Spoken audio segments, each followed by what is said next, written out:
زمان كنت تدخل عند اللبان ب50 جنيه تطلع بخيرات الله. دلوقتي تدخل بنفس ال50 جنيه تطلع بتمن تركي. وده اللي اسمه التضخم. خلينا نتكلم بالأرقام شوية. متوسط التضخم الطبيعي في أي اقتصاد مستقر بيبقى حوالي 2% ل 3% سنويا. يعني إيه؟ يعني الحاجة أم 100 جنيه النهاردة بتبقى السنة الجاية ب103، زيادة بسيطة تكاد ما تتحسش.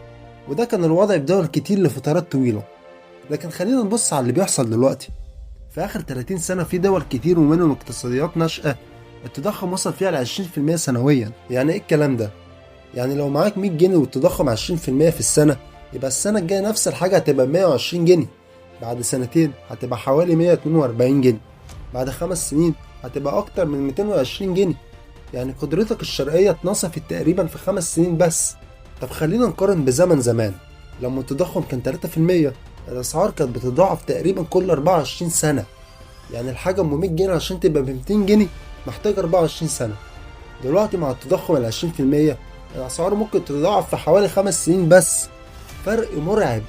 يعني اللي كان بياخد جيل كامل عشان يحصل دلوقتي بيحصل في ربع الوقت.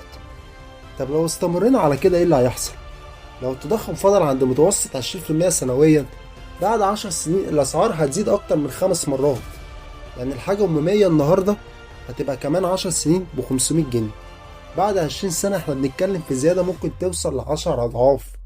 وده مش توقع عشوائي، ده حساب رياضي بسيط مبني على التراكم. يبقى السؤال المهم، هل دخلك هيزيد 10 أضعاف خلال 20 سنة؟ لو الإجابة لأ، يبقى انت فعليا بتفقد مستوى معيشتك من غير ما تحس. وده اللي بيحصل مع ناس كتير. المشكلة ان الناس بتفكر في الفلوس كرقم مش كقيمة. بيقولك انا دخلي زاد من 5000 جنيه ل 8000 جنيه، بس ما بيحسبش ان الاسعار ممكن تكون زادت 3 اضعاف. يعني ال5000 جنيه عشان يكفوك زي زمان محتاجين يبقوا 15000 جنيه. وهو حاسس ان هو اتحسن، بس هو فعليا راجع لورا. الخلاصة، التضخم مش خطر لانه بيغلي الاسعار، التضخم خطر لانه بياكل المستقبل. ولو فضلت بنفس طريقة التفكير ونفس مصدر الدخل ونفس الاعتماد على الادخار بس، انت مش ثابت، انت بتتأخر. الارقام مش بترحم. وخلصت على كده.